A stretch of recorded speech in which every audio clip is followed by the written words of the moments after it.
नमस्कार। क्या सांस लेने की कुछ खास तकनीकें हमारी उम्र बढ़ने की रफ्तार को सेल्यूलर लेवल पर धीमा कर सकती हैं? आज हम एक बहुत ही दिलचस्प वैज्ञानिक अध्ययन की समीक्षा करने वाले हैं। एक ऐसी स्टडी जो एक माइंड बॉडी प्रैक्टिस और सेल्यूलर एजिंग के बीच के लिंक को समझने की कोशिश करती है। तो चलिए गहराई से जानते हैं कि क्या ये प्रैक्टिस हमारी बायोलॉजिकल क्लॉक पर वाकई असर डाल सकती है। तो हम इस पूरे विश्लेषण को कैसे देखेंगे? सबसे पहले हम समझेंगे कि सेलुलर लेवल पर एजिंग होती कैसे है। उसके बाद हम सीधे सुदर्शन क्रिया योग पर हुई इस स्टडी में गोता लगाएंगे, इसके जो चौंकाने वाले नतीजे हैं उनका विश्लेषण करेंगे और आखिर में बात करेंगे कि हेल्थ केयर के लिए इसके क्या मायने हो सकते हैं। चलिए तो सबसे पहले बात करते हैं उम्र बढ़ने के विज्ञान की। देखिए, हमारे हर सेल के अंदर एक बहुत ही जरूरी हिस्सा होता है जिसे टीलोमेयर कहते हैं। आप इसे हमारी बॉडी की बायोलॉजिकल घड़ी मान सकते हैं। तो ये टेलोमेयर्स हैं क्या? इन्हें आप हमारे क्रोमोसोम्स यानी गुणसूत्रों के सिरों पर लगे प्रोटेक्टिव कैप्स की तरह समझिए। अब होता ये है कि हर बार जब हमारा कोई सेल डिवाइड होता है तो ये कैप्स थोड़े से छोटे हो जाते हैं और इसीलिए इनकी लंबाई को हमारी बायोलॉजिकल एज का एक बहुत ही सटीक मार्कर माना जाता है। और यहीं से ये कहानी और भी दिलचस्प हो जाती है। बात सिर्फ फिजिकल स्ट्रेस की नहीं है, जो हमारा मेंटल स्ट्रेस है वो भी इस सेल्यूलर घड़ी की सुइयों को तेज घुमा सकता है। मतलब तनाव की वजह से हमारे टेलोमेयर्स और भी तेजी से छोटे होने लगते हैं। तो कौन कौन सी चीजें हैं जो इन टेलोमेयर को तेजी से छोटा करती हैं? लिस्ट में कई नाम हैं, जैसे ऑक्सीडेटिव स्ट्रेस, साइकोलॉजिकल स्ट्रेस और हमारी लाइफस्टाइल से जुड़ी आदतें जैसे मोटापा या स्मोकिंग। ये सब मिलकर इस प्रक्रिया को तेज कर देते हैं। और यहीं पर सवाल उठता है कि क्या हम इन प्रभावों को कम करने के लिए कुछ कर सकते हैं? तो चलिए अब आते हैं इस विश्लेषण के बिल्कुल केंद्र में, वो खास पायलट स्टडी जिसकी हम आज बात कर रहे हैं। ये स्टडी सुदर्शन क्रिया योग पर फोकस करती है। इस स्टडी का उद्देश्य बिल्कुल साफ था। रिसर्चर्स ये जानना चाहते थे कि क्या सुदर्शन क्रिया योग, जिसे शॉर्ट में SKY भी कहते हैं, उन लोगों के टेलोमेयर की लंबाई पर कोई असर डाल सकता है जो इसे पहली बार कर रहे हैं। तो देखते हैं कि इस स्टडी में कौन लोग शामिल थे। जैसा कि आप देख सकते हैं, ये एक पायलट स्टडी थी, इसलिए पार्टिसिपेंट्स की संख्या कम थी।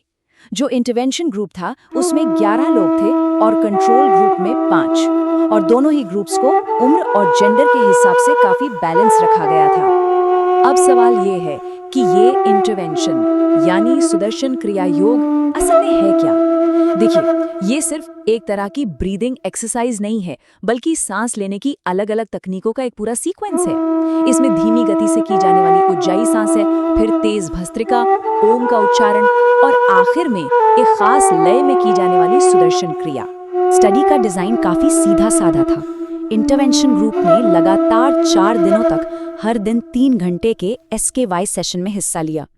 वहीं दूसरी तरफ कंट्रोल ग्रुप अपनी नॉर्मल रूटीन फॉलो करता रहा। इससे रिसर्चर्स को दोनों ग्रुप्स के बीच आए बदलावों को कंपेयर करने में आसानी हुई।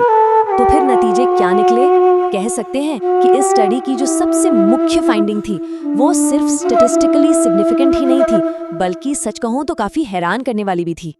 ये चार्ट उस मुख्य नतीजे को बिल्कुल साफ साफ दिखा रहा है। अगर आप बाईं तरफ कंट्रोल ग्रुप को देखें तो दिन 1 और दिन 4 के बीच टेलोमेयर की लंबाई में कोई खास फर्क नहीं है। लेकिन अब दाईं तरफ SKY ग्रुप पर ध्यान दीजिए। यहाँ टेलोमेयर की लंबाई में एक बहुत ही स्पष्ट और सांख्यिकीय रूप से महत्वपूर्ण बढ़त दिख रही है।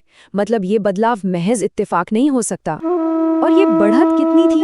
SK ग्रुप में टेलोमेयर की लंबाई में औसतन 23% की बढ़ोतरी हुई। सोचिए, सिर्फ 4 दिनों की प्रैक्टिस के बाद ऐसा नतीजा मिलना, ये अपने आप में एक असाधारण बात है। ये फाइंडिंग इसलिए भी इतनी बड़ी है क्योंकि इससे पहले ऐसा देखा नहीं गया था। रिसर्चर्स ने खुद ये मेंशन किया कि उनकी जानकारी के हिसाब से ये पहली स्टडी है जिसमें सिर्फ 4 दिन जैसे छोटे से समय में किसी माइंड बॉडी इंटरवेंशन के बाद टेलोमेयर की लंबाई में इतनी तेजी से बढ़ोतरी रिपोर्ट की गई हो। ठीक है, तो ये तो साफ हो गया कि टेलोमेयर लंबे हुए। लेकिन सबसे बड़ा सवाल है, ऐसा हुआ कैसे? इसके पीछे का मैकेनिज्म क्या है?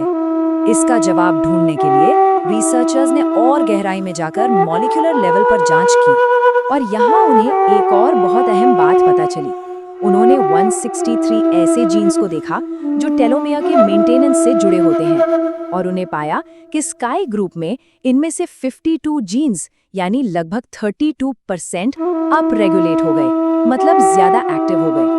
और दिलचस्प बात यह है कि कंट्रोल ग्रुप में यही जीन्स डाउन रेगुलेट यानी कम एक्टिव हुए। ये एक बहुत ही स्पेसिफिक बायोलॉजिकल रिस्पॉन्स की तरफ इशारा करता है। और जब इन 52 जीन्स को और करीब से देखा गया तो कहानी और साफ हो गई।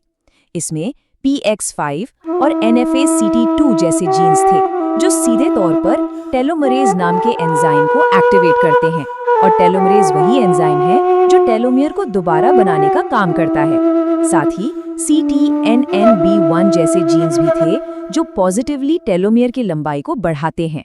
इतना ही नहीं, एक और दिलचस्प सबूत मिला। ORC4 नाम का एक जीन डाउन रेगुलेट यानी कम एक्टिव हो गया। अब ये जरूरी इसलिए है क्योंकि इस जीन का काम टेलोमेयर को लंबा होने से रोकना है। तो एक ऐसे जीन का स्विच ऑफ हो जाना जो ब्रेक लगाने का काम करता है, ये इस बात को और पुख्ता करता है कि शरीर की पूरी मशीनरी टेलोमेयर को लंबा करने के लिए काम कर रही थी। तो इन सब बातों का क्या मतलब निकाला जाए, खासकर हेल्थ केयर प्रोफेशनल्स के लिए? आइए इन सभी फाइंडिंग्स को एक साथ रखकर देखते हैं और समझते हैं कि इनका क्लिनिकल महत्व क्या हो सकता है। तो अगर हम पूरी बात को समेटें तो सबसे बड़ी फाइंडिंग ये है कि 4 दिन के इंटेंसिव SKY इंटरवेंशन से टेलोमेयर की लंबाई में सिग्निफिकेंट बढ़ोतरी हुई और जेनेटिक डेटा भी इस बदलाव को सपोर्ट करता है। लेकिन हमें ये भी याद रखना होगा कि ये एक छोटे ग्रुप पर की गई पायलट स्टडी थी। इन नतीजों को कंफर्म करने के लिए यकीनन बड़े रैंडमाइज्ड कंट्रोल ट्रायल्स की जरूरत होगी, और ये भी देखना होगा कि ये बदलाव लंबे समय तक टिकते हैं या नहीं। लेकिन इन सीमाओं के बावजूद स्टडी का जो निष्कर्ष है वो काफी दमदार है। रिसर्चर्स का मानना है कि स्काई के बाद टेलोमियर की लंबाई का बढ़ना स्ट्रेस कम करने और व्यक्ति के हेल्थ स्पैन यानी स्वस्थ जीवन की अवधि को बेहतर बनाने में इसकी क्षमता को दिखाता है। और ये हमें एक बहुत बड़े सवाल पर लाकर खड़ा कर देता है, क्या भविष्य में इस तरह के साक्ष्य आधारित mind body interventions preventive medicine का एक स्टैंडर्ड हिस्सा बन सकते हैं? क्या हम इन्हें हेल्थ स्पैन को बढ़ावा देने के लिए एक टूल की तरह इस्तेमाल कर सकते हैं? ये एक ऐसा सवाल है जो आने वाले समय में हेल्थ केयर की दिशा तय कर सकता है। इस विश्लेषण में हमारे साथ जुड़ने के लिए बहुत बहुत धन्यवाद।